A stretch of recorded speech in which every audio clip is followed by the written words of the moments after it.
সুকুমার রায়। শুনতে পেলুম পোস্তা গিয়ে তোমার নাকি মেয়ের বিয়ে। গঙ্গারামকে পাত্র পেলে জানতে চাও সে কেমন ছেলে। মন্দ নয় সে পাত্র ভালো, রং যদিও বেজায় কালো।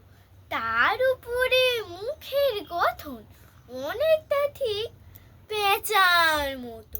বিদ্যাপতি বলছি মশাই, ধন্যী ছেলে অধ্যবসায় 19টি বার ম্যাট্রিকেশন ঘায়েল হয়ে থামলো শেষে।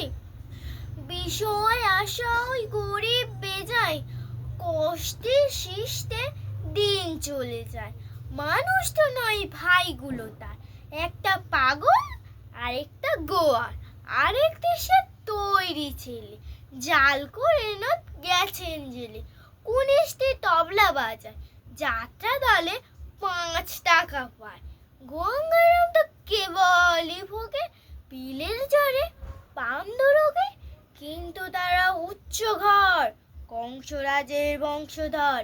শ্যামলা হরি বনগ্রামে কি যেন হয় গঙ্গারামে। যা হোক এবার পাত্র পেলে, এমন কি আর মন্দ ছেলে।